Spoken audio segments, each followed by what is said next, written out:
Listen closely, and don't blink. What you're about to hear isn't meant for the gentle or the naive. Right now, at this exact moment, there are people walking this planet who aren't smarter than you, aren't richer than you, and aren't more talented than you. And yet somehow, they stay 2 steps ahead, moving through life as if they've been handed a secret blueprint. Meanwhile, everyone else stares, confused, desperate to believe in comforting explanations. Must be luck. Must be destiny. Must be coincidence. No, not luck. Not destiny. Not coincidence. It's psychological warfare, quiet, disciplined, invisible.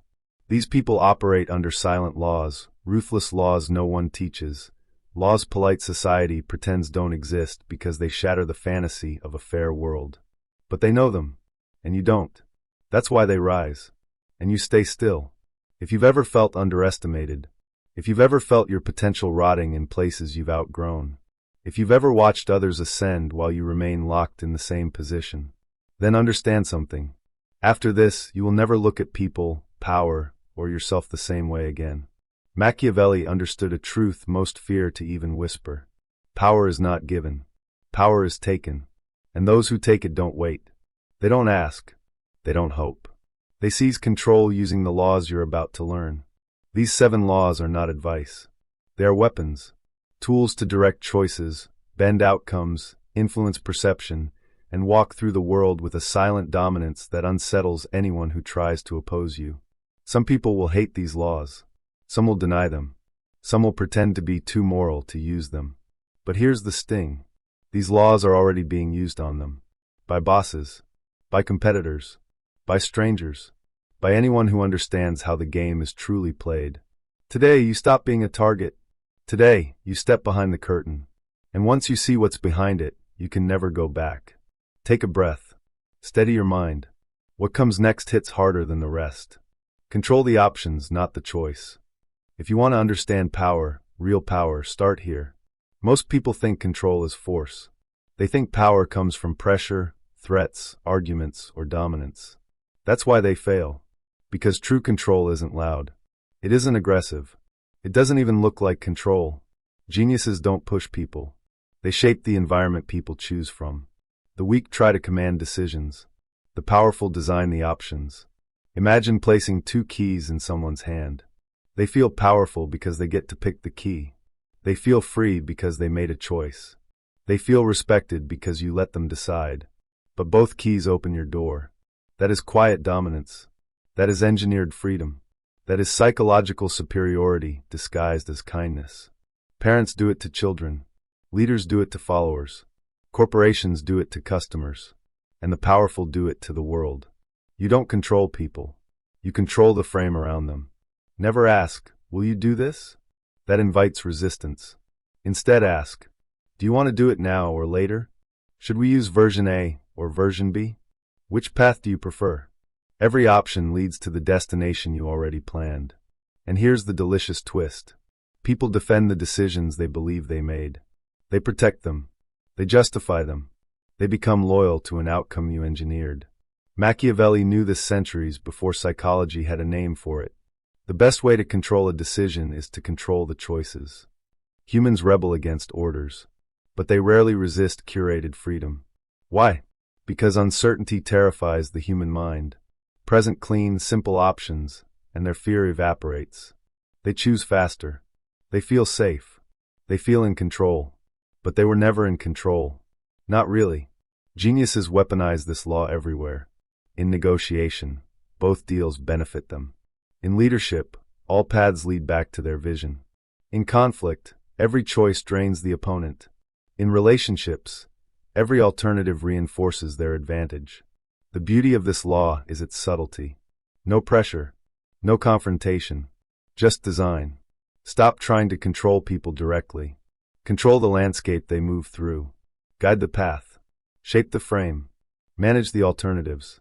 Let them choose freely, inside your cage. Because once they choose your option, they will defend it as their own. Remember this. The one who defines the options controls the outcome.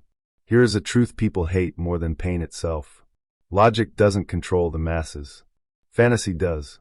Crowds don't move for facts. They move for stories, illusions, promises, and emotional mirages that make reality easier to swallow. Every human walking this earth carries a private dream, a hidden image of who they wish they were, how they want to be seen, how they want life to feel. And the genius? He doesn't fight that dream. He hijacks it. Politicians, prophets, business empires, influencers, they all thrive on one thing: the emotional hunger of the human mind.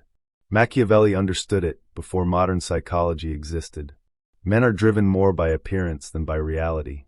Look around. Brands tell you you're special. Leaders promise paradise. Influencers perform perfect lives. Businesses swear success without effort. It's all fantasy. But people devour it because fantasy does what truth cannot. It relieves pain. It gives hope. It sedates fear. It flatters the ego. It paints a world where anything is possible, even if it isn't. When you master this law, you stop trying to wake people up. You stop preaching brutal honesty to people who can't handle their own reflection. You stop expecting reason to beat emotion. It never does. Here is how power uses fantasy. 1. Identify the hunger. Everyone wants something. Status, a validation, comfort, escape, adventure, belonging, importance, meaning. 2. Speak directly to that hunger.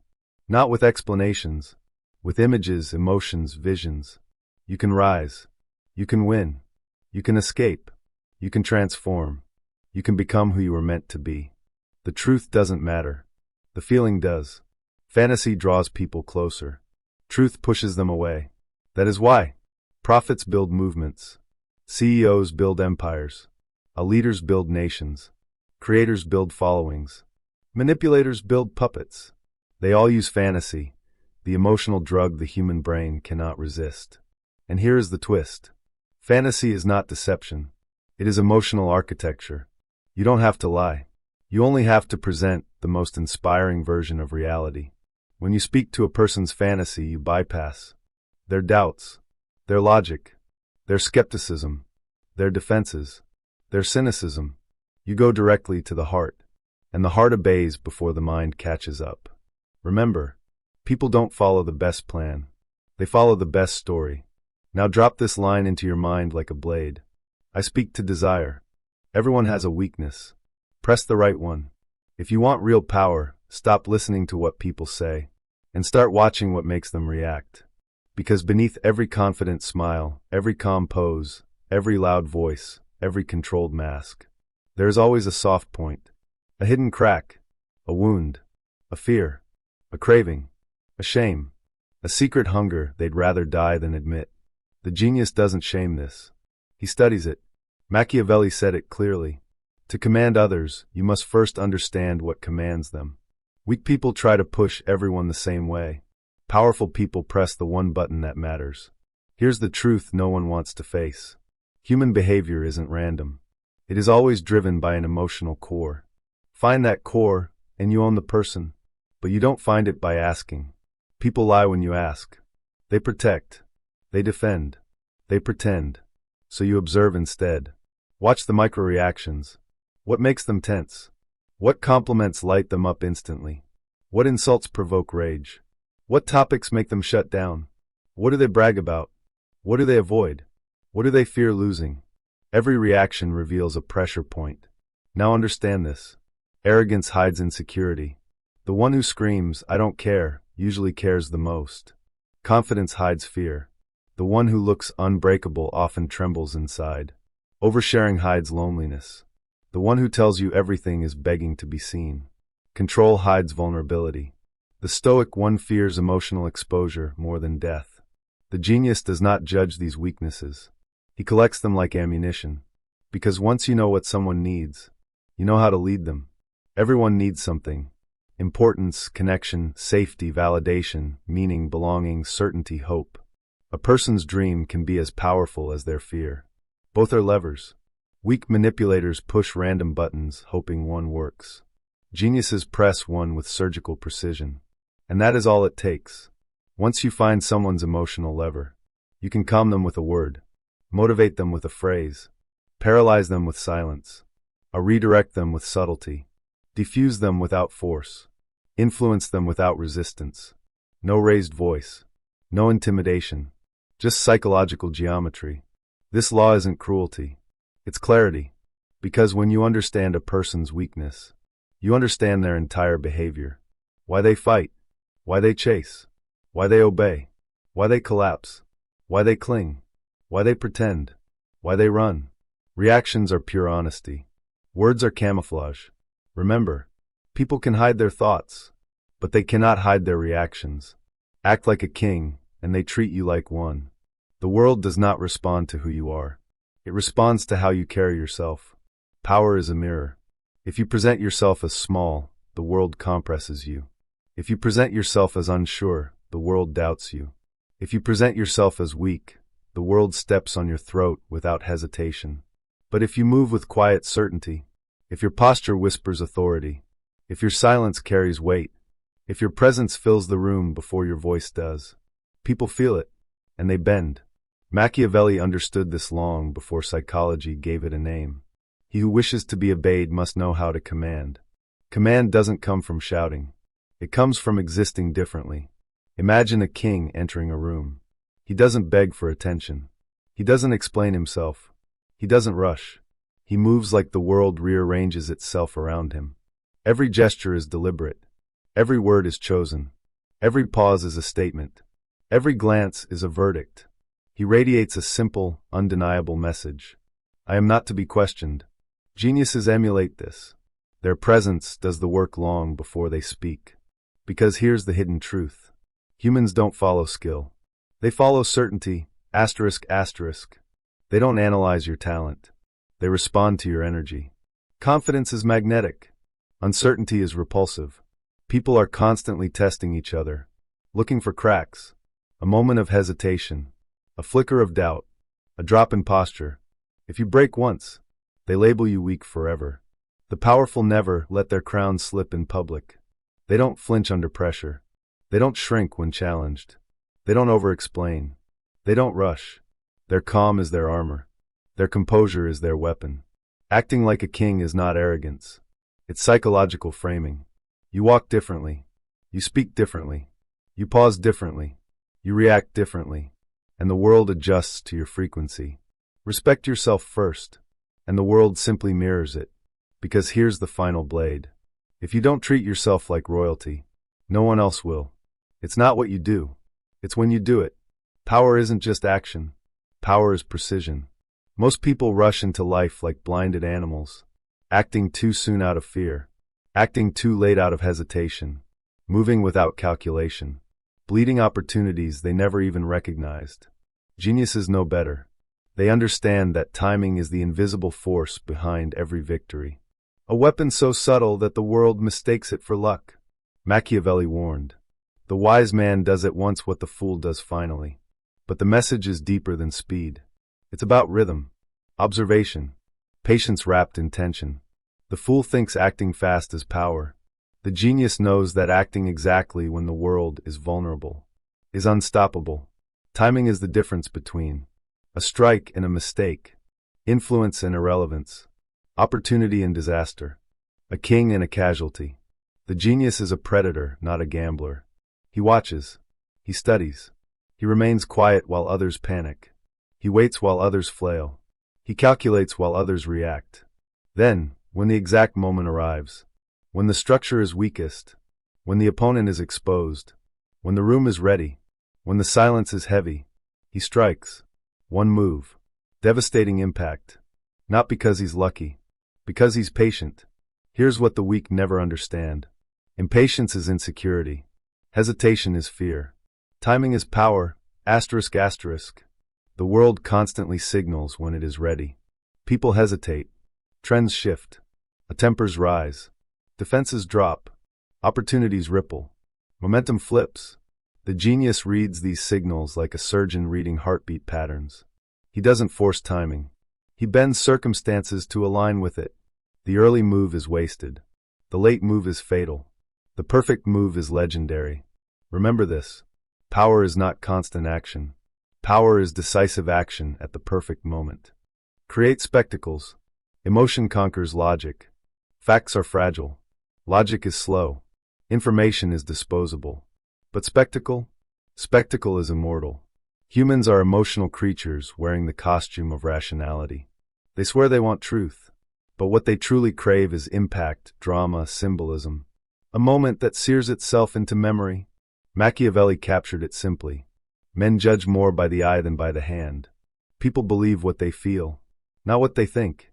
That's why kings, conquerors, prophets, icons, and modern power brokers all mastered one art: commanding perception. Spectacle is not theatrics. It is controlled narrative, wrapped in emotional voltage. Spectacle does three things reason cannot: captures attention instantly, shapes perception effortlessly, becomes unforgettable. Human beings forget arguments, but they never forget an entrance, a symbol, a ritual, a display of power, a dramatic contrast, a visual shock, a moment of absolute silence. History is built on spectacles.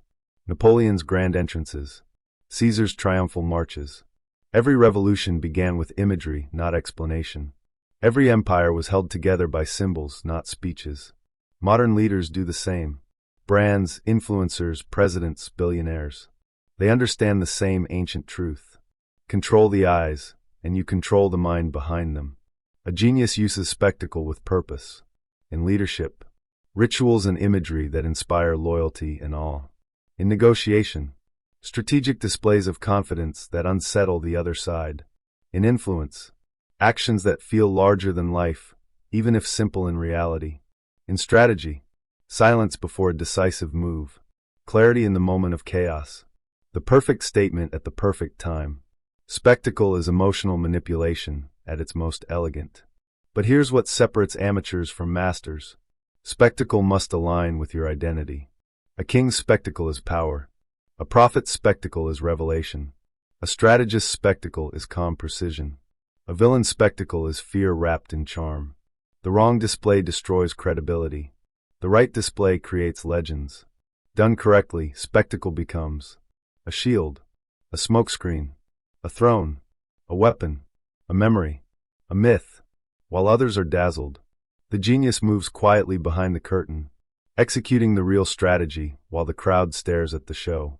Never forget, logic convinces the mind. Spectacle controls the heart, and the heart wins every battle. Power is claimed, not granted.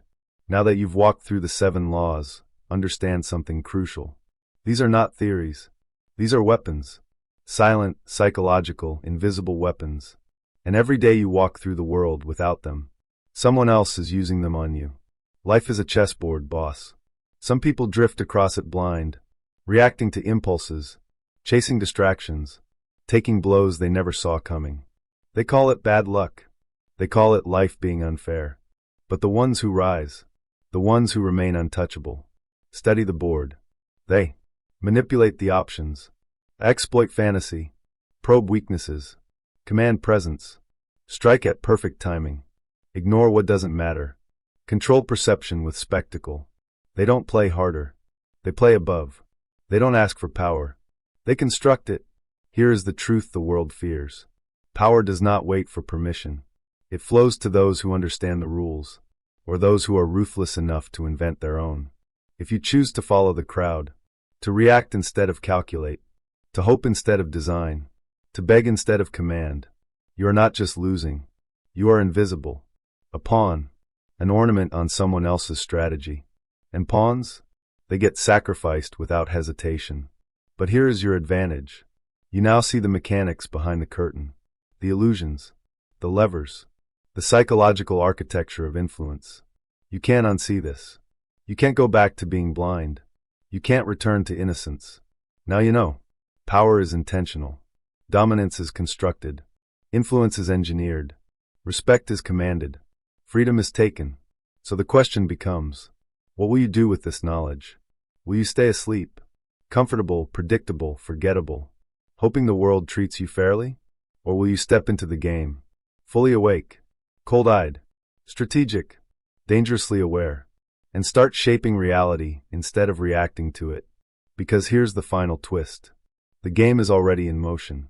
You were always in it, whether you knew it or not. The only choice you have now is simple. Be a player, or be a piece. Your next move decides everything.